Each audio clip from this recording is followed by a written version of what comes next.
Radio Raheem here in Macau, China, with none other than Roy Jones. You're a busy man out here this weekend, man. You're going to be calling the fight. You're going to be in the corner.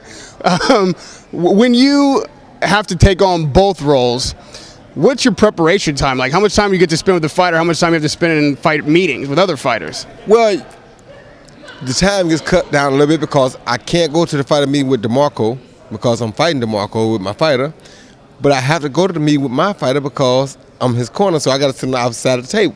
Right. So it cuts the job in half a little bit, but not really in half, just kind of cuts it by 1/8. Because now I don't see DeMarco, which is one fighter, but I am on the opposite side of the table with the other fighter. So I still get work to fight in a sense, and I'm almost double covered because my own colleagues got to question me about the fight because I'm training my guy. Then I got to get back on that side of the table and do the other 3 fights. Now, your colleagues, they're, analysts, critics themselves. Are they honest with you about what they think? And when you hear their them analyze your fighter and shape up the event, do you ever tell them, you guys are off the mark here, my boys really got it? No, they can talk and say they want to say. I mean, that's their job. Their job is to say what they truly think. So I can't be mad. Everybody's entitled to an opinion. My guy's job is to go out and prove them wrong if they do say something that's wrong. So I can't really argue with that. I mean, it's our job as a team, me and my guy, to go make sure we prove everything negative that somebody says wrong. And if we can't do that, then we can't argue. So. Now, you've been in the ring for big events countless times. This is old hat to you. But being in the corner and somebody else having to do the fighting, what kind of anxiety is that like for you to know that you can only control so much?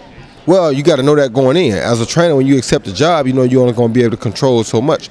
But the part of how I pick who I'm going to train is I got to have a guy who's going to go out and do all that he can to make sure that he does what I ask him to do, so that the little bit of control I can have, I do have. So, or the little bit of influence I can have, I do have. So my goal is to get him right and ready, influence him to believe in my game plan, then expect him to go out and carry out our game plan. Now, when it comes to game plan, that's what coaching, being a cornerman, is all about. Across the ring from you is world famous and accomplished trainer, Hall of Famer Freddie Roach.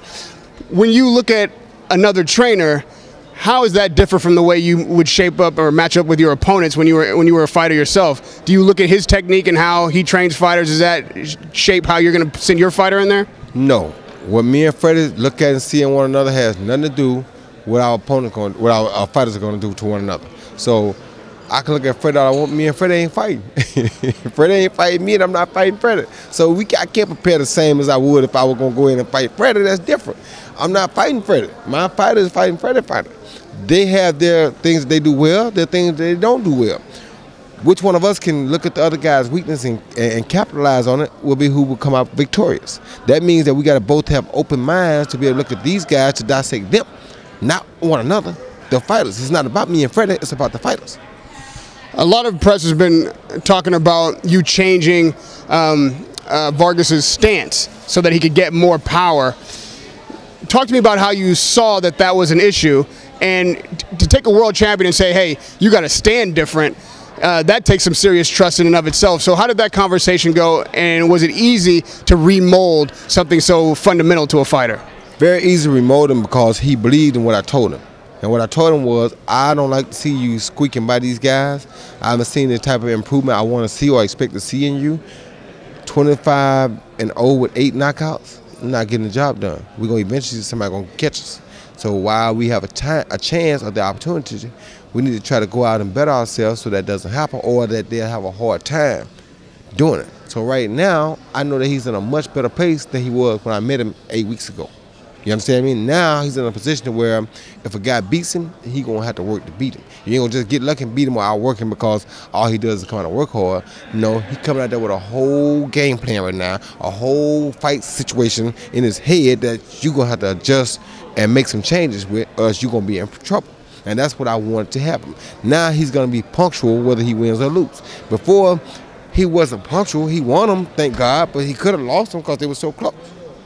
This time, no. Either he gonna beat your behind or you gonna have to beat his behind. And that's what I want to put in. And lastly, Roy, with all that said and the changes that you've made, give me a prediction for Sunday morning here in China, Saturday night back in the States. How's this fight gonna play out? With the Algeria-Pacquiao fight being what it is, I don't know how that fight's gonna play out because I think Pacquiao is the better fighter on paper, but Algieri is a competitor and a guy who comes to win. So the first couple of rounds will tell us how that fight might go. As far as Vargas goes, I think Vargas will be, if not the best, he'll be close to the best performer on the card that night, because I think they're going to see a different Jessie Vargas, and they're going to see a guy that, if Pacquiao does win, who is going to prove Saturday night that he's capable of getting in the ring and competing with Manny Pacquiao. Thank you, Roy Jones. All right, Raheem. I'll see you after the fight. Radio Raheem with the legend, Roy Jones.